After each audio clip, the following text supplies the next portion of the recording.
Hello everyone, I'm Jessica with the Hood School of Acting, and today I want to talk about trusting the process. So from my experience as a teacher, 23 years teaching Meisner now, I've noticed that many students, including myself when I was a student, we're always trying to push ourselves to that next level, and we're not okay embracing where we're at. I want to share the importance of really being comfortable embracing and being where you're at and not trying to force yourself to that next stage. You know, when we're learning a technique like this technique the Meisner is, when we're learning a craft, we really need to understand that each stage is so important and we need to build that foundation. If we rush past that first stage of repetition, listening and responding, we're not going to really be in that moment and be able to do the second stage, repetition with the point of view, as fully and as well as we would. So we need to understand that it's okay to see other classmates, go to that next stage and we're still here. It's okay because we are our own person, we're an individual, and we're all going to learn at our own pace. And it's important to learn and to be where you need to be.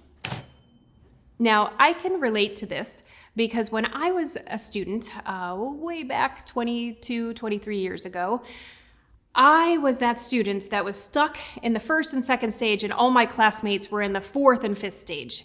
And I kept asking myself, what am I doing wrong? For me, it was difficult for me to express how I felt. And that was the difficult moment for me, the difficult stage for me. And I got past it. But I kept finding myself thinking, what do I need to do to get to that next stage? And when I was in class, before I would get up to do my exercise, I kept thinking, well, what do I need to do? What does Robert want to see from me to get me to that next stage? And I didn't enjoy where I was at. I started to learn that it doesn't matter where anyone else is at. This is what I need to do. And if I'm going to be the best actor that I can be, then I need to embrace this stage, this moment of my life.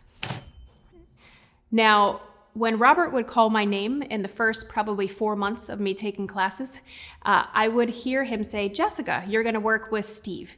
And you could hear Steve literally go, ugh. No one wanted to work with me because I had such a difficult time, like I said, expressing and allowing myself to feel that moment.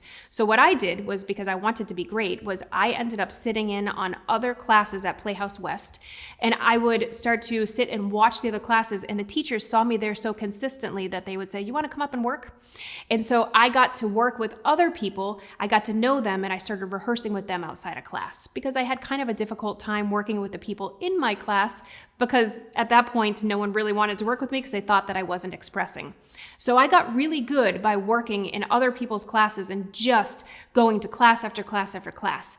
And it got to the point where I believe it was almost a year later, but I excelled past all those students that were 2 or 3 stages ahead of me. Now I am way ahead of all of them because of all my hard work. And something that I found really interesting was there was a time, I think 2 years into my technique of taking classes, that I had what we call a scene night. And during scene nights, the actors at Playhouse would put together scenes, and there would be a list on the door. You wouldn't know who was going to participate in scene night until that very day. So as an actor watching these scene nights, I remember I would go up to the door and I'd look and say, okay, James Franco's doing a scene, Scott Kahn's doing a scene, and you'd get super excited to see these actors act. And so fast forward a couple years after my training, I was walking by in a blue wig, and I heard a couple actors go up to that paper and say, Jessica Hood's doing a scene, and it really resonated with me, and it made me think all that hard work that I did and how I felt like such a failure in the beginning of the technique, that I wasn't, going as fast as other people, I wasn't advancing like everyone else, was worth it, because I became one of the best at the school. I was very good at the time. A lot of actors wanted to see me work because of how free and vulnerable I was. But it takes hard work and patience. I think that's key. It takes patience and being okay with where you are at the stage you're at. Thanks for watching, and as always, you're welcome to join a free online or in-person class.